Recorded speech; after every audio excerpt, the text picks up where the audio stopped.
الحمدللہ السلام علیکم ورحمۃ اللہ وبرکاتہ نحمده ونصلی علی رسولہ الکریم وعلی آلہ وصحبہ اجمعین اما بعد اعوذ باللہ من الشیطان الرجیم بسم اللہ الرحمن الرحیم اقرأ باسم ربک الذی خلق خلق الانسان من علق اقرأ وربك الأكرم الذي علم بالقلم علم الإنسان ما لم يعلم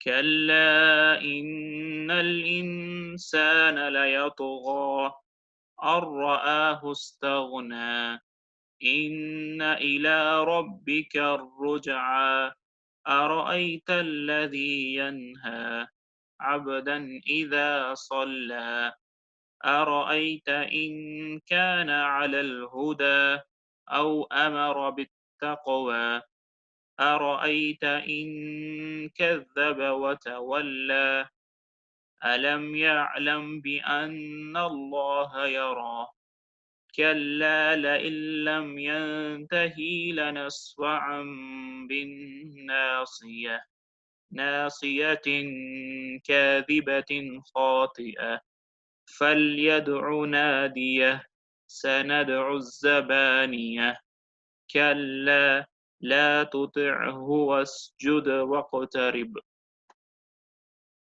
یہاں پر سجدہ ہے تو ایک ہی مجلس میں اگر کئی دفعہ سجدے والی آیت کی تلاوت کی جائے تو ایک دفعہ ہی سجدہ کرنا ہوتا ہے، اس لیے سبق کے ختم ہونے پر سجدہ کر لیجئے گا. جی، آج کی جو ہماری صورت ہے وہ سورۃ العلق ہے اور نزول کے اعتبار سے یہ پہلی صورت ہے اور لکھنے کی قرآن پاک کی ترتیب کے اعتبار سے یہ 96 ہے. علق جو ہے وہ اس کا نام رکھا گیا ہے کیونکہ یہاں پر علق کا نام آیا ہے. علق جو ہے وہ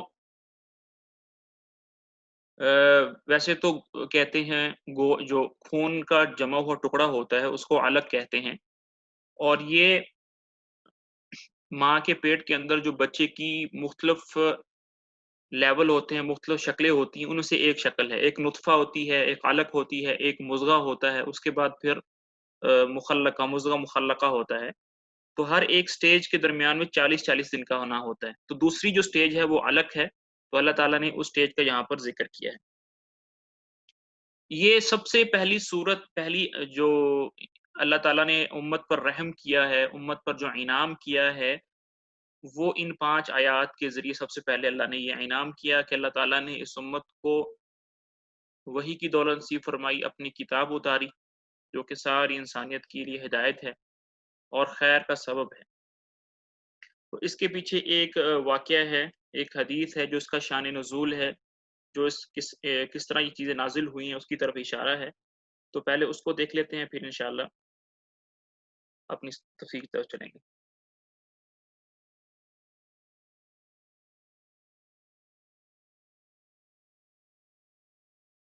امام احمد بن حنبل رحمہ اللہ نے اپنی کتاب مسند میں حضرت عائشہ رضی اللہ تعالی عنہ سے روایت کیا ہے کہ حضرت عائشہ رضی اللہ تعالی عنہ فرماتی ہیں اول ما بدی به رسول اللہ صلی اللہ علیہ وسلم من الوحی الرؤیا الصادقہ فی النوم، کہ جب پہلے آپ صلی اللہ علیہ وسلم کے ساتھ وحی کا آغاز شروع ہونے لگا تھا، یعنی کہ نبوت کا وقت قریب آیا تھا، تو اس کی ابتدا اس طریقے سے ہوئی تھی کہ آپ صلی اللہ علیہ وسلم کو نیند کے اندر سچے خواب آتے تھے. فَكَانَ لَا يَرَى رُؤْيَا إِلَّا جَاءَتْ مِثْلُ فَلَقِ الصُّبْحِ، کہ آپ صلی اللہ علیہ وسلم جو بھی خواب دیکھتے تھے نیند کے اندر صبح کو ویسے ہی سچ ہو جاتا تھا. یہ وحی کی ابتدا تھی. ثم حبب الیہ الخلا، پھر کیا ہوا کہ آپ صلی اللہ علیہ وسلم کو خلوت پسند آ گئی، آپ صلی اللہ علیہ وسلم نے خلوت میں رہنا زیادہ پسند فرمایا. فکان یاتی حرا فیتحنث فیہ، تو آپ صلی اللہ علیہ وسلم غار حرا کے اندر تشریف لے جاتے اور وہاں پر عبادت کرتے اللیالی ذوات عدد، کئی کئی راتیں۔ آپ صلی اللہ علیہ وسلم گھر سے کھانے پینے کا سامان اپنے ساتھ لے لیتے تھے اور غار حرا کے اندر جا کر وہاں پر خلوت میں رہ کر عبادت کرتے تھے۔ ابھی اسلام تو بھی آیا نہیں تھا، نبوت تو ملی نہیں تھی، تو پھر کیا عبادت کرتے تھے؟ غور و فکر کرتے تھے اللہ تعالیٰ کی تخلیق میں، کائنات میں، اللہ کی جو نشانیاں ہیں اس میں غور و فکر کرتے تھے، کیونکہ غور و فکر کرنا یہ بھی ایک طرح کی عبادت ہے، اس سے خالق کا قرب نصیب ہوتا ہے، خالق کی معرفت نصیب ہوتی ہے۔ تو آپ صلی اللہ علیہ وسلم وہاں پر کئی راتیں رہتے تھے۔ وَيَتَزَوَّدُ لِذَلِكَ ثُمَّ يَرْجِعُ إِلَى خَدِيجَةَ فَيَتَزَوَّدُ لِمِثْلِهَا، اور آپ صلی اللہ علیہ وسلم جب پھر کھانے پینے کی چیزیں ختم ہو جاتی تو دوبارہ اپنے گھر تشریف لاتے، حضرت خدیجہ رضی اللہ تعالی عنہا دوبارہ آپ کو کھانے پینے کا سامان دیتی اور پھر آپ تشریف لے جاتے غار حرا کے اندر۔ حتی جاءہ الحق وہو فی غار حرا، یہاں تک کہ آپ صلی اللہ علیہ وسلم کے پاس حق آ گیا، یعنی وہی نبوت، اور آپ صلی اللہ علیہ وسلم غار حرا کے اندر تھی۔ وہ حق کیسے آیا؟ فجاءہ الملک، ایک فرشتہ ان کے پاس آیا اور جبرائیل علیہ السلام تھے۔ فقال، تو فرشتے نے کہا اقرا، پڑھیے۔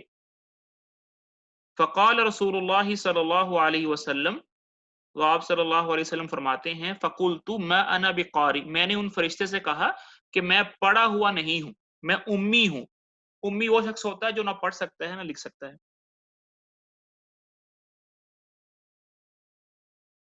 تو پھر کیا کیا جبرائیل علیہ السلام نے؟ فاخذنی فغطنی حتی بلغ منی الجہد ثم ارسلنی، آپ صلی اللہ علیہ وسلم کو انہوں نے اپنے بازو میں لے لیا اور زور سے ان کو پینچا، جس سے آپ صلی اللہ علیہ وسلم کی ساری طاقت وہ جاتی رہی اور پھر چھوڑ دیا، اور 3 مرتبہ یہ عمل کیا۔ تو تیسری مرتبہ جب کہا کہ اقرا پڑھیے، تو پھر یہ آیات اقرا بسم ربک الذی خلق، یہ آیات جو پھر آخر میں جو 5 آیات، شروع میں جو 5 آیات ہیں علم الانسان ما لم یعلم، یہ پہلی 5 آیات اس وقت آپ صلی اللہ علیہ وسلم پر نازل ہوئی۔ آپ صلی اللہ علیہ وسلم پھر اپنے گھر تشریف لائے اور بہت زیادہ ڈرے ہوئے تھے، اور جس کی وجہ سے آپ کا جو جسم تھا وہ بھی کانپ رہا تھا۔ حضرت خدیجہ رضی اللہ تعالی عنہا کے پاس تشریف لائے اور فرمایا زمیلونی زمیلونی، کہ میرے اوپر ایک چادر ڈال دو۔ تو حضرت انہوں نے آپ صلی اللہ علیہ وسلم پر چادر ڈال دی، پھر آپ کا جو خوف تھا وہ جاتا رہا اور طبیعت جو تھی وہ کچھ بحال ہو گئی۔ جب طبیعت بحال ہو گئی تو آپ صلی اللہ علیہ وسلم نے پوچھا یا خدیجہ ما لی، کیا ہوا ہے؟ اور سارے کا سارا قصہ جو غار حرا کے اندر پیش آیا تھا وہ انہوں نے حضرت خدیجہ کو سنا دیا اور کہا کہ قد خشیت علی نفسی، کہ مجھے اپنے آپ پر ڈر ہو گیا کہ کہیں میں مر ہی نہ جاؤں۔ تو حضرت خدیجہ رضی اللہ تعالی عنہا نے پھر آگے ایک تاریخی کلمات کہے کلا، کہ کبھی بھی نہیں، ایسا نہیں ہو سکتا، آپ شیر خوش رہیے، فواللہ لا یخزیک اللہ ابدا، اللہ تعالیٰ کبھی بھی آپ کو ضائع نہیں کرے گا۔ کیوں ضائع نہیں کرے گا؟ انک لتصل الرحم، کہ آپ اپنے جو رشتہ دار ہیں ان کے ساتھ اچھا تعلق رکھتے ہیں، وتصدق الحدیث، اور ہمیشہ سچ بات کہتے ہیں، وتحمل الکل، اور لوگوں کا بوجھ اٹھاتے ہیں، وتقری الضیف، اور مہمانوں کی مہمان نوازی کرتے ہیں، وتعین علی نوائب الحق، اور حق بات پر لوگوں کی مدد فرماتے ہیں۔ یہ باتیں کہیں کہ آپ تو ماشاءاللہ اتنے اچھے کام کرتے ہیں تو اللہ تعالیٰ کبھی بھی آپ کو ضائع نہیں کرے گا۔ پھر کیا ہوا کہ حضرت خدیجہ رضی اللہ تعالی عنہا آپ صلی اللہ علیہ وسلم کو لے کر اپنی چچا ورقۃ بن نوفل بن اسد بن عبد العزى بن قصی ان کے پاس لے گئیں۔ جو ورقۃ بن نوفل تھے وہ عیسائی تھے، نصرانی تھے، اسلام سے پہلے جو مذہب تھا صحیح وہ عیسائی تھا، اور جو عیسائی مذہب تھا وہ عربی زبان میں نازل نہیں ہوا تھا، عبرانی زبان میں تھا۔ تو وہ جو حضرت ورقۃ بن نوفل تھے وہ عیسائیت کی کتابیں عربی زبان میں نقل کر کر ان کا ترجمہ لکھتے تھے انجیل میں سے۔ تو وہاں پر جا کر، اور وہ کافی بزرگ ہو گئے تھے اور ان کی جو بینائی تھی وہ بھی چلی گئی تھی، تو جب آپ صلی اللہ علیہ وسلم وہاں پر گئے ان کے پاس، ورقۃ بن نوفل کے پاس، اور آپ حضرت خدیجہ نے سارا واقعہ سنایا کہ ایسے ایسے ہوا ہے، تو وہ ورقۃ بن نوفل کہنے لگے کہ یہ وہی فرشتہ ہے جو حضرت موسیٰ علیہ السلام پر آتا تھا، اور میری خواہش ہے کہ میں اس وقت تک زندہ رہوں جب آپ کی قوم آپ کو مکہ سے نکال دے گی۔ تو آپ صلی اللہ علیہ وسلم بڑے حیران ہوئے، پریشان ہوئے، کیونکہ اس وقت جب وہ آئے تھے جبرائیل علیہ السلام، اس وقت تو آپ صلی اللہ علیہ وسلم کی بڑی ایک منزلت تھی مکہ کے اندر، لوگ ان کو صادق امین کہتے تھے، اپنی امانتیں جو تھے ان کے پاس رکھواتے تھے۔ تو ورقۃ بن نوفل کہنے لگے کہ آپ کی قوم آپ کو نکال دے گی۔ تو آپ صلی اللہ علیہ وسلم بڑے حیران ہوئے کہ میری قوم مجھے مکہ سے نکال دے گی؟ تو وہ ورقہ کہنے لگے کہ جس طرح کی بات تم لے کر آئے ہو، جو بھی بندہ اس طرح کی بات لے کر آئے گا اس کو لازمی تکلیف دی جائے گی، اس کی قوم اس کو لازمی باہر سے نکالے گی۔ اور ورقہ کہنے لگے کاش وہ دن میں پاؤں، اس دن تک میں زندہ رہوں اور میں آپ کی بہت زیادہ اچھی مدد کروں، لیکن ایسا نہیں ہو سکا اور وہ ورقہ جو تھے وہ فوت ہو گئے۔ اس کے بعد پھر کچھ دیر تک وہی دوبارہ نہیں آئی، تقریباً بعض علماء نے لکھا کہ 6 ماہ، بعض نے لکھا ہے کہ 1 سال، بعض نے لکھا ہے 2 سال۔ تو 2 سال وہی نہیں آئی، اس زمانے رکا رہا۔ تو آپ صلی اللہ علیہ وسلم بڑے پریشان ہوتے تھے، یہاں تک کہ ایک پہاڑ پر چڑھتے تھے اور اپنے آپ کو گرانے کی کوشش کرتے تھے غم کی وجہ سے، یہاں تک کہ پھر دوبارہ وحی کا آغاز ہو گیا۔ یہ تو کچھ پس منظر تھا پہلی جو وحی نازل ہوئی ہے اس کے بارے میں۔ ابھی ہم چلتے اپنی سورت کی طرف۔ بسم اللہ الرحمن الرحیم، شروع اللہ کے نام سے جو سب پر مہربان ہے، نہایت مہربان ہے۔ اقرا، اقرا کا مطلب اقرا جو ہے یہ فعل ہے، پڑھو، کسی کو حکم دینا، اقرا پڑھو۔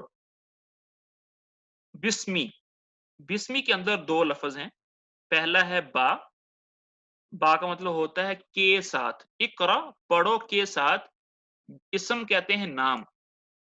ربکا کے اندر 2 کلمے ہیں، ایک رب ہے اور ایک کا ہے، تو اس کا مطلب ہو جائے گا اقرا پڑھو، بسمی نام کے ساتھ، ربکا تمہارے، پڑھو اپنے رب کے نام کے ساتھ۔ الذی جس نے، خالق، خالق فعل ہے جس نے پیدا کیا، جس نے تخلیق کیا، تو اس کا باب محاورہ ترجمہ ہو جائے گا پڑھو اپنے پروردگار کا نام لے کر جس نے پیدا کیا۔ کیا پیدا کیا؟ سب کچھ پیدا کیا، پوری کائنات جو اس کے اندر ہے، جو اس کے باہر ہے، سب کچھ پیدا کیا۔ خلق پیدا کیا، الانسان انسان کو، من سے، علق علق انسان کو پیدا کیا جمے ہوئے خون سے۔ اقرا پڑھو، و اور، ربو کا تمہارا رب، الاکرم بہت زیادہ مہربان ہے، کرم والا ہے۔ ایک ہوتا ہے کریم، ایک ہوتا ہے اکرم۔ کریم ہوتا ہے کرم کرنے والا، اکرم ہوتا ہے بہت زیادہ، یہ اس کی 3rd ڈگری ہے۔ اکرم تفضیل کا صیغہ ہے، سب سے زیادہ کرم کرنے والا ہے۔ اقرا وربک الاکرم پڑھو اور تمہارا رب بہت زیادہ کرم کرنے والا ہے۔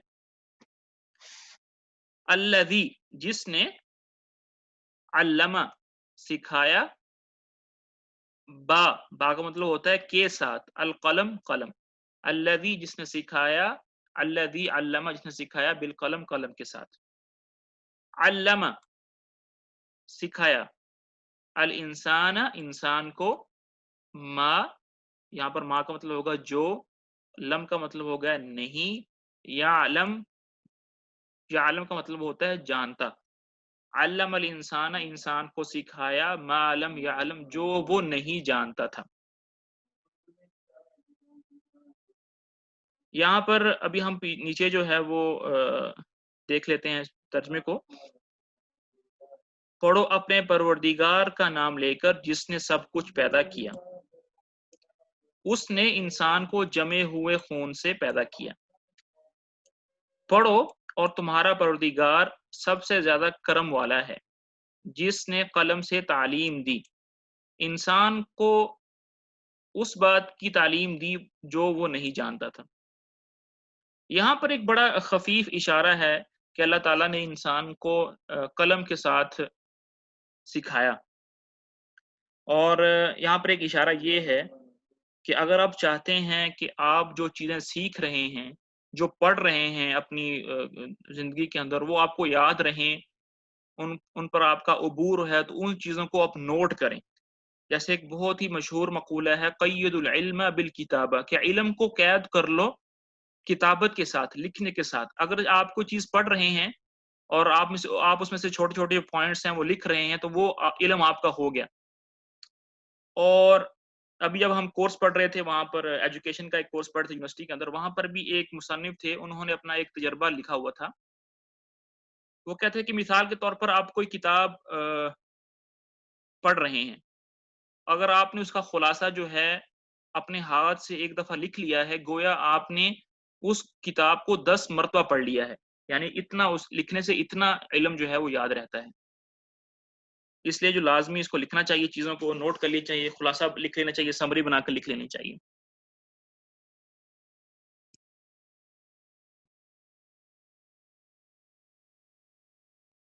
اچھا، یہاں پر جو 2 نمبر پوائنٹ ہے وہ دیکھ لیتے ہیں۔ اس میں اشارہ ہے کہ اگرچہ تعلیم دینے کا عام طریقہ یہی ہے کہ قلم سے لکھی ہوئی کوئی تحریر پڑھوائی جائے، لیکن اللہ تعالیٰ اس کے بغیر بھی کسی کو تعلیم دے سکتا ہے۔ حضور اقدس صلی اللہ علیہ وسلم کو امی ہونے کے باوجود وہ علوم عطا فرمائے گا جو کتاب سے پڑھنے والوں کے خیال میں بھی نہیں آئے۔ آگے پھر اگلی جو آیات ہیں اس کے اندر اللہ تعالیٰ انسان کا ایک طرز عمل بیان کر رہے ہیں۔ وہ طرز عمل کیا ہے؟ کلا، ہرگز نہیں۔ ہم نے پچھلے اسباق کے اندر بھی پڑھا کہ کلا جو ہے یہ حرف زجر ہے، زجر کہتے ہیں ڈانٹ، کہ جب کوئی اللہ تعالیٰ کسی کو ڈانٹنا چاہتے ہیں تو کلا کا لفظ استعمال کرتے ہیں، کلا ہرگز نہیں، ان بے شک، الانسان انسان، لام جو ہے یہ لیطغا جو ہے، لیطغا یہ 2 چیزیں ہیں، لام الگ چیز ہے، یطغا الگ چیز ہے۔ لام جو ہے یہ تاکید کے لیے ہے، ضرور، اور یطغا کا مطلب ہوتا ہے طغیانی، سرکشی کرنا، اپنی حدود کو کراس کرنا، لمٹ کو کراس کرنا۔ کلا ان الانسان لیطغا، ہرگز نہیں، بے شک انسان سرکشی کرتا ہے۔ ان، جب، رآ، رآ کا مطلب ہوتا ہے دیکھنا، ہو، جب وہ دیکھتا ہے اپنے آپ کو، استغنا، استغنا جو ہے وہ یہ فعل ہے، استغنا کا مطلب ہوتا ہے مستغنی ہو جانا، بے نیاز ہو جانا۔ تو اللہ تعالیٰ یہاں پر انسان کا ایک طرز عمل بیان کر رہے ہیں کہ جب انسان کو کوئی چیز مل جاتی ہے، کوئی اچیومنٹ مل جاتی ہے، دولت، منصب، شہرت، جو بھی اس نے دیکھا ہوتا ہے، جب وہ مل جاتی ہے تو وہ مستغنی ہو جاتا ہے، وہ بے نیاز ہو جاتا ہے، اس کو کسی کی ضرورت نہیں رہتی، تو وہ پھر اس سرکشی پر اتر آتا ہے۔ ان، بے شک، الا، کی طرف، ربی کا، تمہارے، بے شک تمہارے رب کی طرف، الرجع، رجع جو ہے یہ رجوع سے ہے، رجع یرجع سے مطلب لوٹنا ہوتا ہے۔ ان الی ربک الرجع، بے شک تمہارے رب کی طرف ہی لوٹنا ہے۔ اگلی جو آیات ہیں یہاں سے لے کر آرائیت سے لے کر یہاں تک آخر تک، یہ جو آیات ہیں یہ آپ صلی اللہ علیہ وسلم اور ابو جہل کے درمیان ایک معاملہ ہوا تھا، ایک قصہ ہوا تھا، اس کے بارے میں ہے یہ جو آخری آیات ہیں۔ آپ صلی اللہ علیہ وسلم ایک مرتبہ بیت اللہ کے پاس نماز پڑھ رہے تھے، تو ابو جہل آیا اور اس نے کہا کہ میرا دل کرتا ہے کہ جب محمد جو ہے وہ سجدے میں جائیں تو نعوذ باللہ میں ان کی گردن پر اپنا پاؤں رکھ دوں۔ آپ صلی اللہ علیہ وسلم کو جب اس بات کا پتہ چلا تو آپ صلی اللہ علیہ وسلم نے فرمایا کہ اگر ابو جہل ایسا کرتا تو فرشتے اس کو سب کے سامنے اچک کر لے جاتے۔ اور ایک بعض روایت میں یہ بھی آیا ہے کہ ابو جہل جو تھا وہ آپ صلی اللہ علیہ وسلم کو نماز پڑھنے سے منع کرتا تھا۔ آپ صلی اللہ علیہ وسلم جب بیت اللہ کے پاس نماز پڑھتے تھے تو ابو جہل جو تھا وہ آ کر اونچی اونچی آواز سے شور و غل کرتا تھا اور نماز پڑھنے سے روکتا تھا۔ یہ جو آیات ہیں اسی قصے کی طرف اشارہ ہے۔ آ، آ کا مطلب ہوتا ہے کیا، رأیتا، تم نے دیکھا ہے،